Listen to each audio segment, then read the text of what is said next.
Talabul ilmi fariidatun ala kulli muslim. Menuntut ilmu itu wajib atas setiap muslim.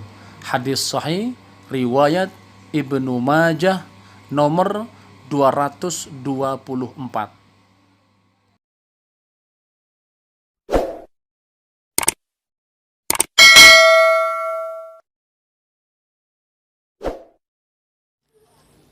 Assalamualaikum warahmatullahi wabarakatuh. Alhamdulillah alladzi anzala ala 'abdihi al-kitaba wa lam yaj'al lahu 'iwaja qayyima. Wassalatu wassalamu ala sayyidina Muhammad wa ala alihi wa ashabihi ajma'in. Amma ba'd. Saudara-saudariku yang berbahagia, orang-orang yang dibolehkan meminta-minta.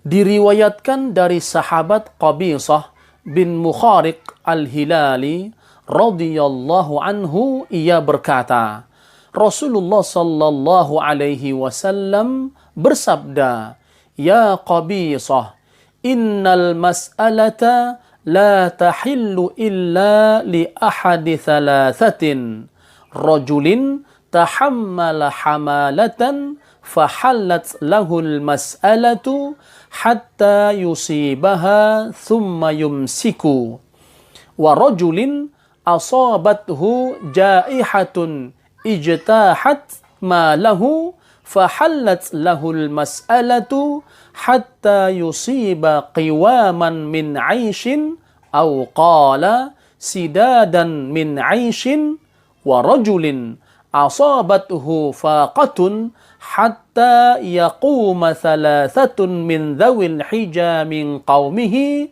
laqad asabat fulanan faqatun fahallat lahul mas'alatu hatta yusiba qiwaman min 'aishin aw qala sidadan min 'aishin, fama siwahunna minal mas'alati ya Qabisah suhtan ya'kuluha sahibuha suhtan." Wahai Qabisah, sesungguhnya meminta-minta itu tidak halal kecuali bagi salah satu dari 3 orang. Pertama, seseorang yang menanggung utang orang lain, ia boleh meminta-minta sampai ia melunasinya, kemudian berhenti. Kedua, seseorang yang ditimpa musibah yang menghabiskan hartanya, ia boleh meminta-minta sampai ia mendapatkan sandaran hidup. Dan ketiga, seseorang yang ditimpa kesengsaraan hidup sehingga ada 3 orang yang berakal dari kaumnya mengatakan, si fulan telah ditimpa kesengsaraan hidup, ia boleh meminta-minta sampai mendapatkan sandaran hidup. Meminta-minta selain untuk ketiga hal itu, wahai Qabisah, adalah haram. Dan orang yang memakannya adalah memakan yang haram. Hadis riwayat Muslim. Diriwayatkan dari Hubshi bin Junadah radhiyallahu anhu, ia berkata, Rasulullah sallallahu alaihi wasallam bersabda, "Man sa'ala min ghairi faqrin faka'annama ya'kulul jamra." Barang siapa meminta-minta kepada orang lain tanpa adanya kebutuhan, maka seolah-olah ia memakan bara api.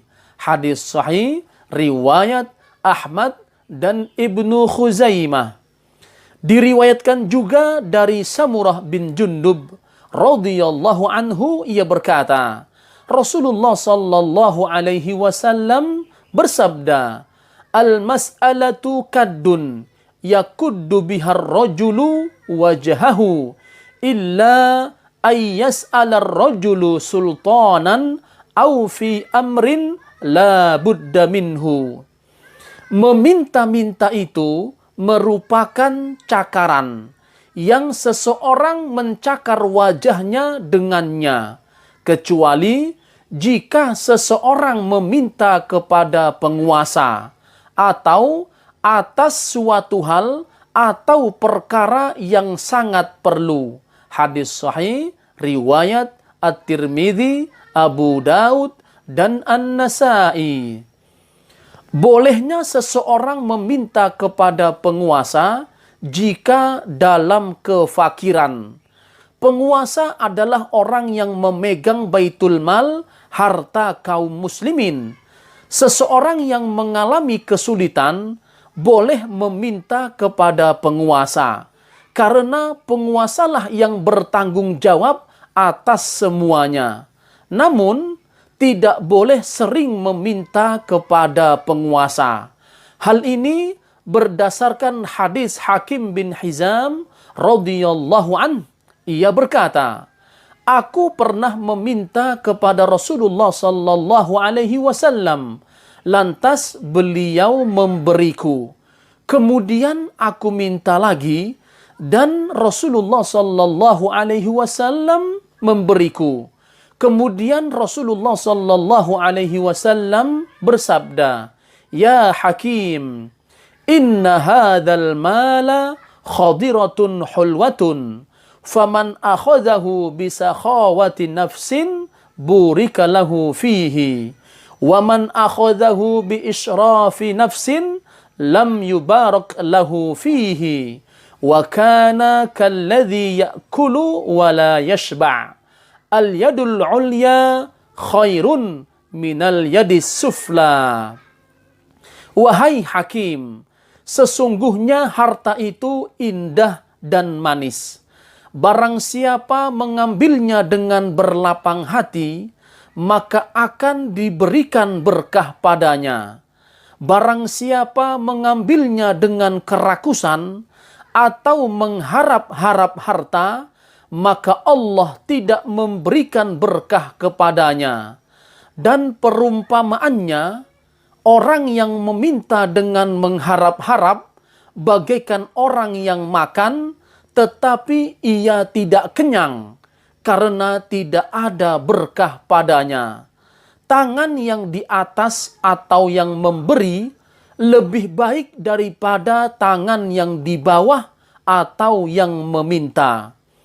Kemudian Hakim berkata, wahai Rasulullah, demi zat yang mengutusmu dengan kebenaran, aku tidak menerima dan mengambil sesuatu pun sesudahmu hingga aku meninggal dunia. Ketika Abu Bakar radhiyallahu anhu menjadi khalifah, ia memanggil Hakim untuk memberikan suatu bagian yang berhak ia terima. Namun Hakim tidak mau menerimanya, sebab ia telah berjanji kepada Rasulullah sallallahu alaihi wasallam. Ketika Umar menjadi khalifah, ia memanggil Hakim untuk memberikan sesuatu, namun ia juga tidak mau menerimanya. Kemudian Umar bin Al-Khattab radhiyallahu anhu berkata di hadapan para sahabat, wahai kaum muslimin, aku saksikan kepada kalian tentang Hakim bin Hizam. Aku menawarkan kepadanya haknya yang telah Allah berikan kepadanya melalui harta rampasan perang ini atau fai', namun ia tidak mau menerimanya. Dan Hakim tidak mau menerima suatu apapun dari seorang pun setelah Nabi sallallahu alaihi wasallam sampai ia meninggal dunia. Hadis riwayat Al-Bukhari dan Muslim. Hadis ini menunjukkan tentang bolehnya meminta kepada penguasa, akan tetapi tidak boleh sering, seperti kejadian di atas, yaitu Nabi sallallahu alaihi wasallam menasihati Hakim bin Hizam. Hadis ini juga menerangkan tentang ta'affuf atau memelihara diri dari meminta kepada manusia, dan itu lebih baik. Sebab Hakim bin Hizam radhiyallahu anhu pada waktu itu tidak mau meminta dan tidak mau menerima. Wallahu alam. Wassalamu alaikum warahmatullahi wabarakatuh.